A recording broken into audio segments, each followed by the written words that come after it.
Welcome to Rome. This is The Bittersweet Life with Katie Sewell and Tiffany Parks.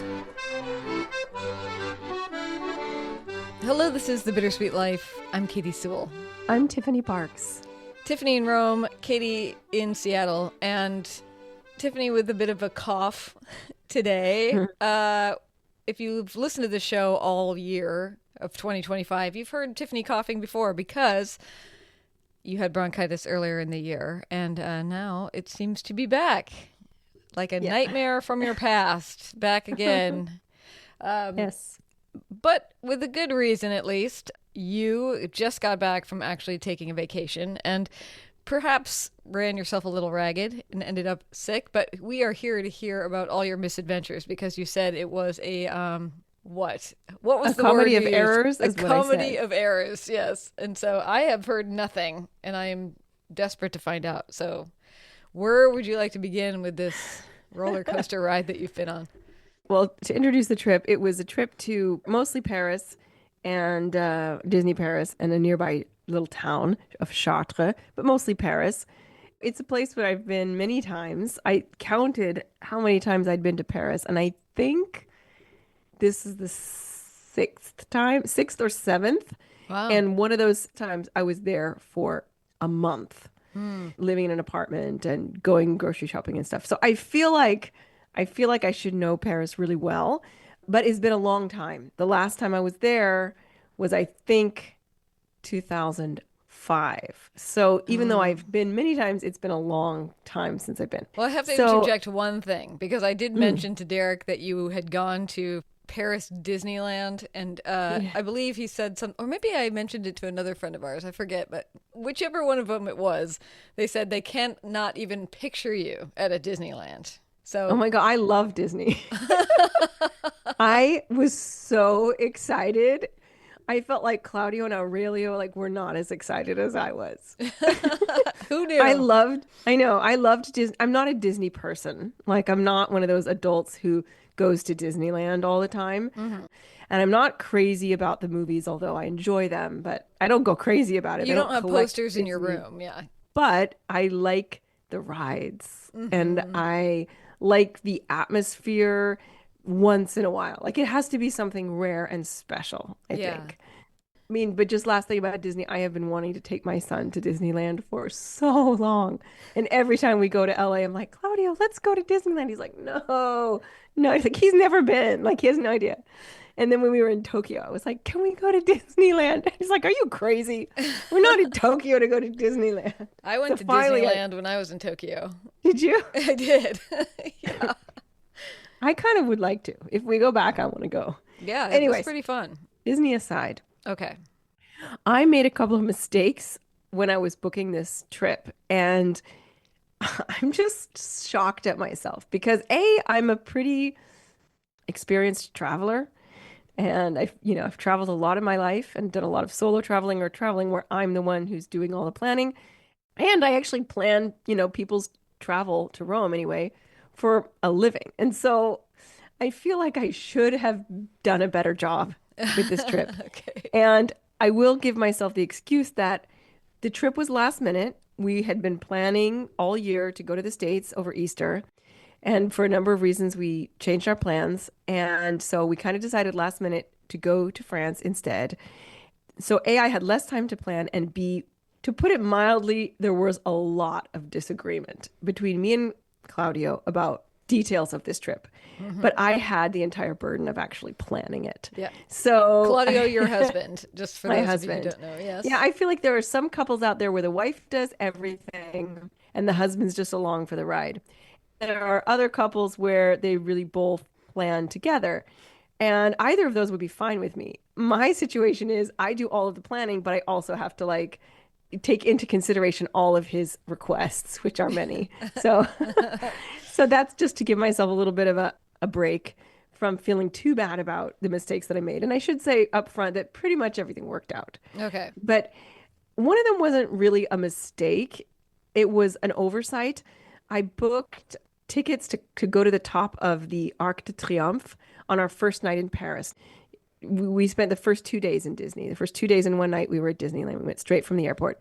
So at the end of the second day of Disney, exhausted because Disney is exhausting. We arrive in Paris. Our hotel is near the Arc de Triomphe. So I thought, perfect. I'll get tickets so we can climb up there at sunset and watch the sunset from up there and see the Eiffel Tower light up. Now, the Eiffel Tower supposedly sparkles with all sorts of beautiful illumination every hour on the hour from 9 p.m. until 1 a.m. I made sure that we were up there around 9 p.m. So we get there, there's still a line. And this is what I've learned about France. Even if you have bought tickets in advance to skip the line, there's still going to be a line. That's my takeaway from France travel, from Paris travel. So we get there, there's this quite long line. And as we're in line, I'm going through my documents because, of course, I'm a very organized travel planner. And I have a file dedicated to all of the electronic tickets that for all the different museums and such that I book in advance. Well, I could not find the tickets for the Arc de Triomphe, but I knew I had bought them. So I'm going through my emails. I find the email. There's no attached ticket. So I'm like, did I buy through a scam? Was I scammed? This is my first thought. Because there's so many websites out there that supposedly sell you tickets, and sometimes it's a third party or sometimes it's a scam. So I couldn't find it. I went onto the website. It looked like the website was legit. I'm like asking other people in line, like, is this the website you use to buy your tickets? Finally, we get up to the front. I'm like, I don't know. I tell them up there, I'm like, I don't have the tickets, but this is the email. And so they were actually really great. They're like, go down to the ticket office and just go in front of the line and give them your email address. Anyways, that was the least terrible mistake that I made. Yes. And it worked out fine. I got the tickets. We got up to the top of the tower, about 300 steps. And the sunset was beautiful. Unfortunately, the Eiffel Tower never did its sparkling magic, which was a big disappointment. I don't know why. But anyways, it was still a nice day. Mistake number 2, and these are going to probably get steadily worse. So another stupid mistake was that I booked a car to drive to Chartres. Now, Chartres is very close to Paris. It's about an hour, 50 minutes away by train, which is why I picked that town, because I knew that Claudio was not going to be up for a 4.5 hour train to Mont Saint-Michel. Is that the name of it? That beautiful town with a castle. I really wanted to go there, but I'm like, okay, he's not going to be up for that. So we'll do Chartres. I've always wanted to go there as one of the most beautiful cathedrals in the world. We'll go there. So when it finally comes time to book the tickets, the train tickets, it turns out there's like rail work on the railway line the weekend that we're going to go. This isn't a personal mistake. This is just, bad luck. I looked into it every which way I could figure out. It was going to be changing trains 2 or 3 times for a 3-hour train ride. Finally, I was like, you know what? I'm just going to book a car. I'm just going to rent a car. Now, looking back, I probably should have just taken an Uber. Like that was Claudio's. She's like, why didn't we just take an Uber? Because we didn't need the car while we were there. And we went back on a Monday. So the trains would have been running again. So looking back, I should have just done the Uber thing because the car was way more expensive than it should have been. But either way, I booked the car. But who knows what an Uber would have cost for an hour? Well, I looked it up later, and they said it would have been like 115 euros. Whereas the car ended up being 285 for the weekend. Oh, okay. Yeah. It was overpriced because it was last minute. Yeah. But the point is that I'm sitting there talking with Claudia, because of course I made all of these arrangements kind of without checking with him. Yeah. Because I'm just like, I got to do this. I got to do this now. I get really stressed out when I have to plan travel, as I've told you. He's like, oh, we have to return the car by 10:30 in the morning in Cheville, which is our last stop, which is where our friends live. He's like, that's not enough time. Like, what if there's traffic? It's Monday morning. We're not going to have time to have breakfast. Like, can we do 11:30? Pick up the car at 11:30, return at 11:30. So I get on the phone and I call the car rental company thinking that I'm calling the actual office where we're going to pick up the car, which is like 2 blocks from our hotel. But of course, it's like a central line. Yeah. And I'm like, listen, can we pick up the car at 11:30 instead of 10:30? Is that okay? And they're like, oh, sure, ma'am. That's no problem. Give me your reservation number. Da, da, da, da. So I'm sitting there on the phone and he's like, okay, no problem. That's all set. that'll be 351 euros. And I was like, what? Excuse me? He's like, Whoa, yeah, whoa, yeah. whoa. I'm like, why? And he's like, because the fare that you paid is no changes. Oh. And I was like, it's an hour. And he's Mm-hmm. like, I'm sorry. I'm sorry. There's nothing, I can't do anything about it now. Anyway, long story short, we had to go to the office. Luckily, it was close by and talk to the guy. Luckily, the manager was there. And he's like, yeah, don't worry about it. You should have just come an hour later. You should have just showed up an hour later. It would have been fine. But he's apparently I love how they always are like, there's nothing I can do about it. As if there's the whole computer explodes after they make the change. exactly, exactly. Yeah. And the manager was like, listen, we will have to charge you the extra money, but once you've returned the car, I will manually go in and refund your money. So he's like, just send me an email once you've returned the car and we'll do it. So we'll see. He seemed very confident. He gave me his name. He gave me the email of his store. So I'm hoping that I will get that 75 euros back You know, because I don't know. The rental. This is just a side note. Rental car companies. I did cancel a rental car with my sister's whole thing. If you go back and listen to the Clive and Constance episode, I was supposed to be going on a different trip when all that happened, and I had to cancel everything. And everybody was very nice about it, except for the rental car company, which said, well, you can cancel it, but we're going to charge you a $100 fee for cancellation.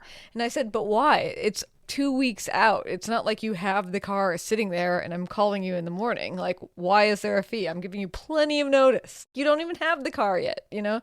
And they're just like, sorry, nothing can be done. So I explained the circumstance. I elevated it to the highest level. Nothing can be done. Nothing. So I paid $100 for a rental car. That, you know, jerks. I know. Leave And them a you're bad like, review. and why? Um, Anyway, so yeah, it's true. They It's do true. have There's a no tendency need. to, be inflexible about certain things. Ugh, No matter the they are. company. No matter the company, it seems. All right. Okay. Okay. So, as I said, we're getting steadily worse. So, next big mistake, and this was also Claudio's mistake. This was like a 50-50 mistake. So, like I said, I booked this trip last minute, and Claudio was like, he was adamant that we go to the Louvre Museum. I think we could skip it. Like I always tell people who are going to Rome, especially if they have kids, like don't feel bad about skipping the Vatican because it's a lot. It's intense. It's overwhelming. It's crowded. And I said, let's go to the Musée d'Orsay, which is the Impressionist art, which I know Aurelio loves. I love. And he's like, no, no, no. I really, if we're going to Paris, I really think we should go. We won't spend that much time there, but we should go. So I'm like, okay. So I went online, and of course, the only time available was 7:30 p.m. on Friday night. Friday night is the night that they're open late. Hmm. So I thought, well, maybe it's a good thing. Maybe it'll be less crowded. We won't be able to stay too long anyway. Like we won't have the opportunity to stay too long. So that was the only option. So I'm like, okay. And actually, we got a very good deal because Claudio is an Italian journalist. Technically, he has a license, so he didn't have to pay, and Aurelio didn't have Mm. to pay. We only had to pay my ticket. So, Nice. so what we always do before we go to museum, because we're nerds, is we go through like the highlights of the museum online. We like get a list. What are the most important things? And we write down what are the things we don't want to miss. Hmm. Especially if we're with Aurelio, we try not to go overboard. We try to keep it to a minimum. And then when we get to the museum, we get the map and we figure out where everything is. And we just try to be very systematic and see what we want to see. This is, of course, when we're talking about these huge museums where you Mm-hmm. couldn't possibly see everything. So we did this. And the first things that looked like they were the first things that you would encounter from what we could tell. And of course, he'd only been to the Louvre once when he was in high school. I hadn't been for a very long time. And probably it's changed, like the layout. So it looked like, okay, we'll start with the ancient stuff. We'll start with the Egyptian stuff. And there were just a few pieces that we really wanted to see because I really studied the Egyptians this year. And a couple of things from like the Near East, like the Phoenician, Babylonian stuff. And then we were going to move on to the paintings, the Renaissance era paintings. And of course, obviously the Mona Lisa, we wanted Aurelio to see the Mona Lisa. And, there's Caravaggio's there, of course, and lots of other Da Vinci's and some Vermeer and stuff. So we really had what we thought was a really great streamlined plan. We get there and I felt like, and I say this a lot about tourists because it's true, and this is not to diss tourists because was a tourist just last week and I will be a tourist again many times. But tourists, as soon as you are a tourist, your IQ just drops. It just drops. Like you just become dumb. I am convinced of this. We're sitting there in the lobby of the Louvre looking at each other like deer in the headlights. Like we both of us are like looking around like we can't figure out where to go. We're looking at the map and we're looking at this and we're like, where? I don't understand.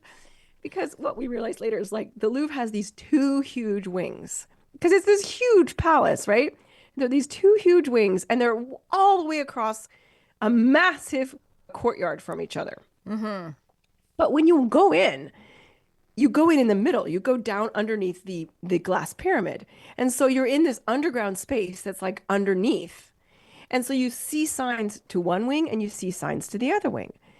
And if I had like thought it out and realized how far apart these two wings were from each other, I would have organized my visit in a totally different way. But instead, we were looking at the levels on the map because we had just been to the Musée d'Orsay the day before, and the Musée d'Orsay is much smaller, and you just go by level. You start on level one, and then you go up to five if five has all the good stuff, and then maybe you go down to four, and then you're done. You have to do this wing by wing. You cannot do like the whole first floor on the right wing and on the left wing, and then think you're going to go up to the next floor and do it again. It's just impossible to cross that massive courtyard again and again and again. So we started on the lowest level, which is the ancient level, and we did. We crossed all the way around the back of the wing and we came all the way around. And so we didn't even realize that we were on the opposite side from where we started. And so we're going up and we're trying to find these works of art. We're trying to find also like the Cupid and Psyche by Canova, which is amazing, the Winged Victory, and then of course the paintings. And we're like, where in the world is this stuff? And I go and I ask this woman, there's hardly any guards in there at all. And she's like, oh, you got to go all the way across. And, they kept trying to explain to us how far we had to go. And we were not getting it. Because in the wing that we were in, there were like two sides to it anyway. So we just thought, oh, we just got to cross over to the other side of this. But no, it was so much further. And she said, I don't know if you're going to have time to get over there. And I'm like, come on. Like, she's whatever. She doesn't know me. She doesn't know how fast I can determined run. I am. Yeah. Yeah. Yeah. Yeah.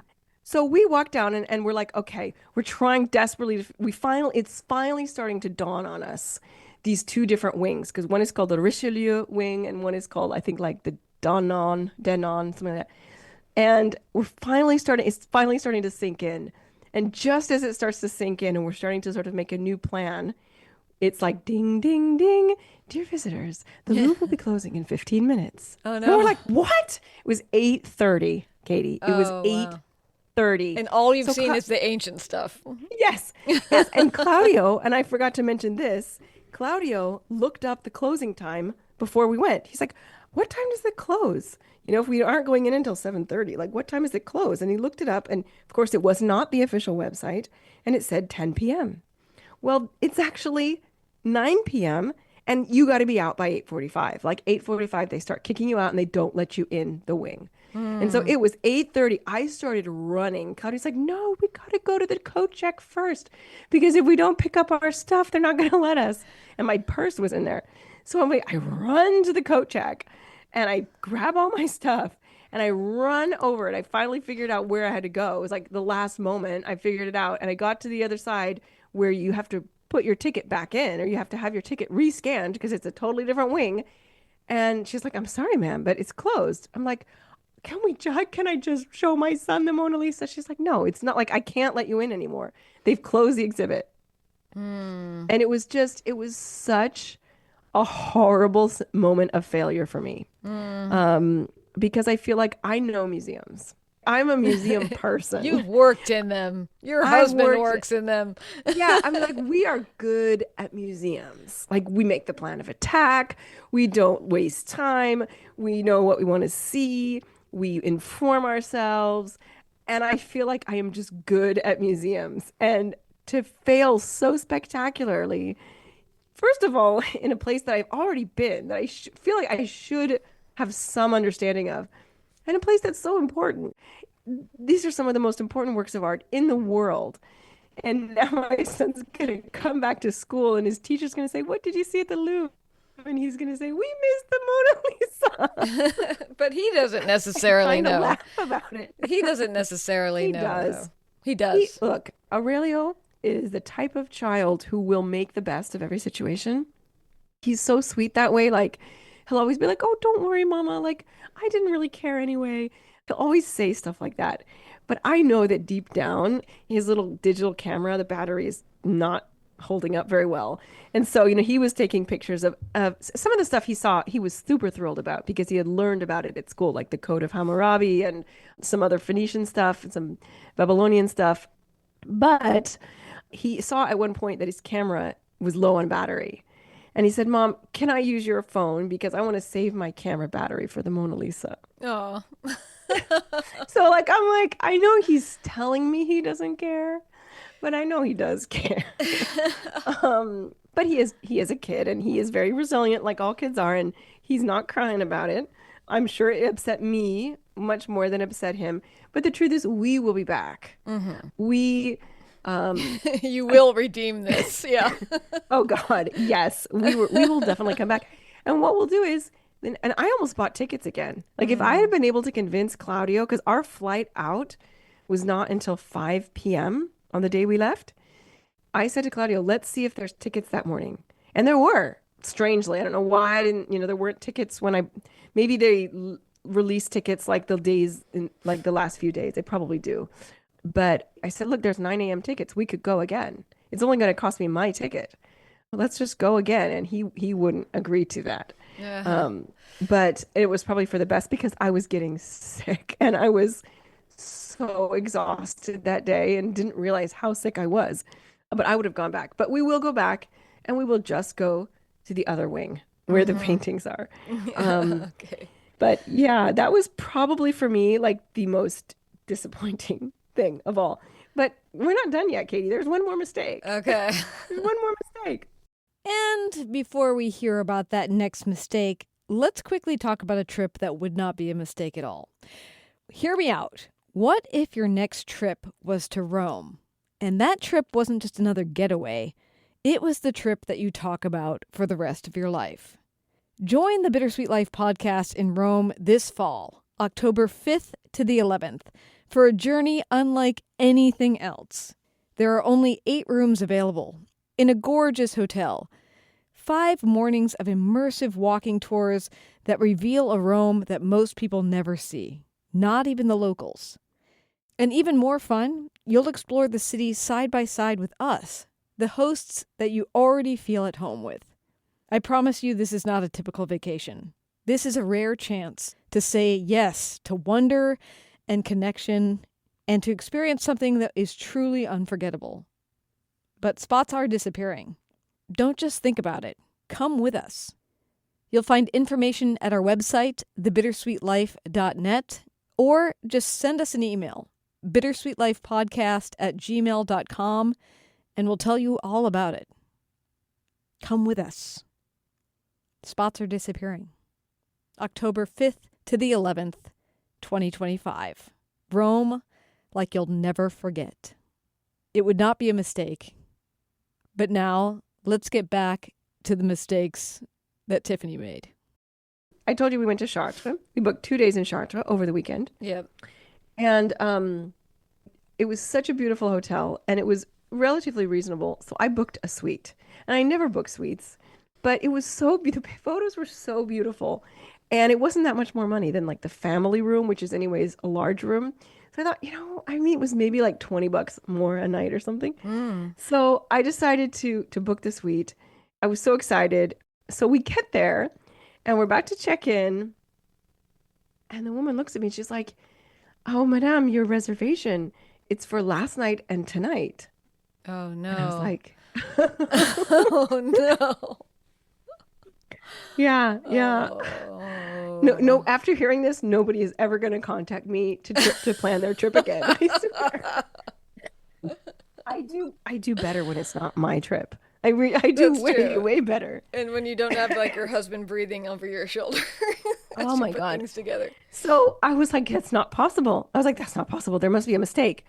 So they're checking it. And I, meanwhile, am opening it. And Claudia goes, check your email if it's a mistake. But I'm like, I think it was my mistake. Oh no. I didn't want to open my email. So I finally looked it up and I made the mistake. I booked Friday and Saturday night instead of Saturday and Sunday night. Mm. And I was like, oh my gosh, I must have made a mistake. And they were so nice. I have to give props to this hotel because not only did they not charge us for the night that we missed, Mm. they said, well, we don't have the suite for Sunday night. The suite isn't available. Saturday night you booked it, but it's not available Sunday night. But the family room is available, which is like it was like one room, but it was really big. And she's like, I can show it to you and you can decide if you want to stay in that room both nights or if you want to stay in the suite the first night and the family room the second night. And the suite was so amazing that we were like, yeah, we'll switch rooms. We don't mind. And Aurelio, who loves hotels and loves fancy hotel rooms, he was going crazy. He was like so excited about it. And he's like, why can't we stay here both nights? And I was like, because mommy made a mistake. But I mean, it could have been totally booked, Yeah. for that second night.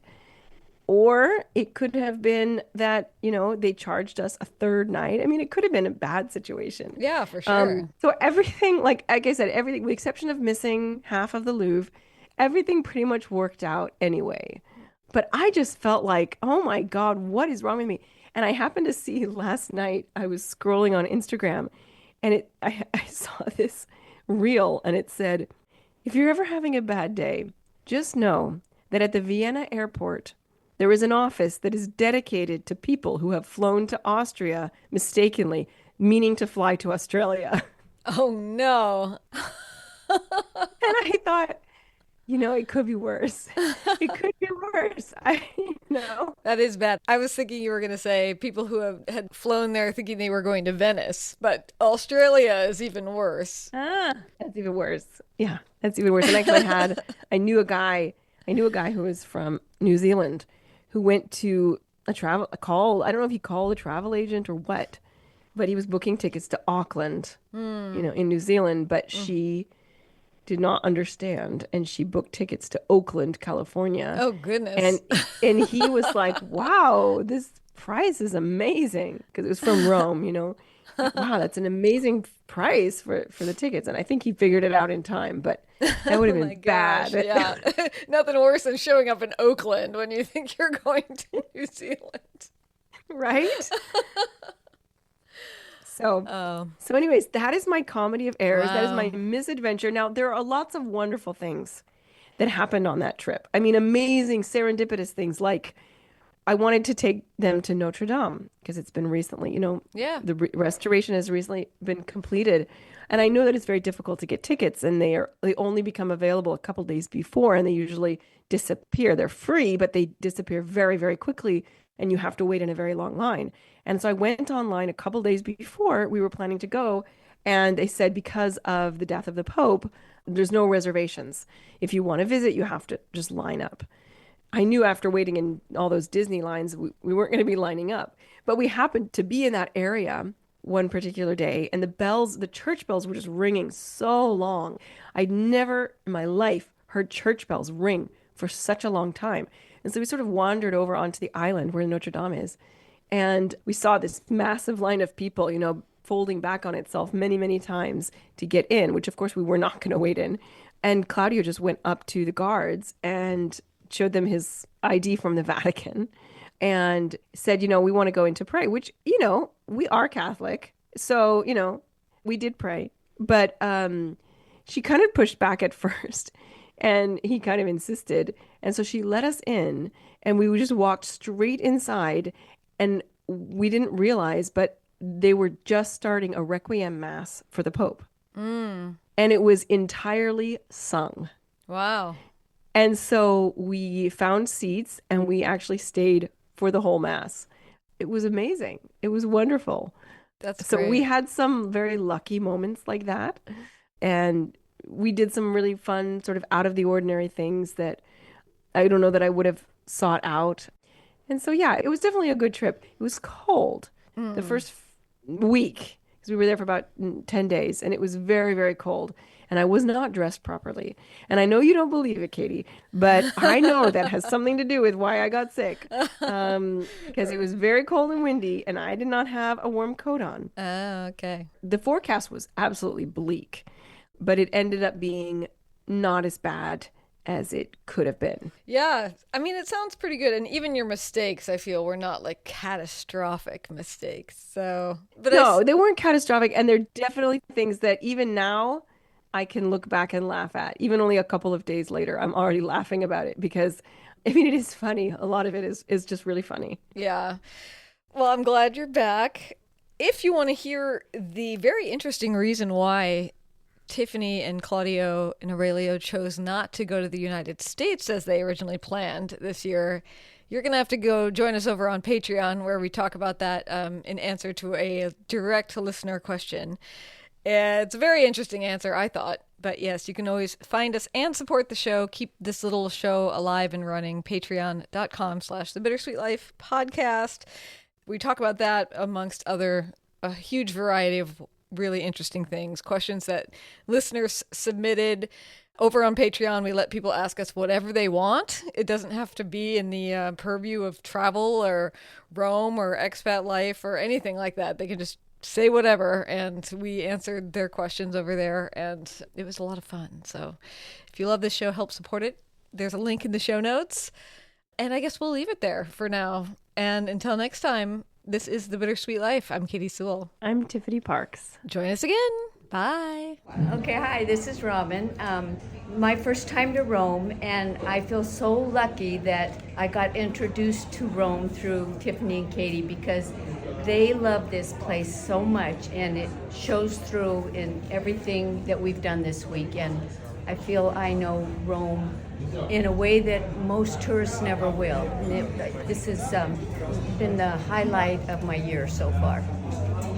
So what was the most memorable part of this trip for you? Well, the entire trip was memorable. So, but the most memorable part to me was the way that you two brought this group of people together.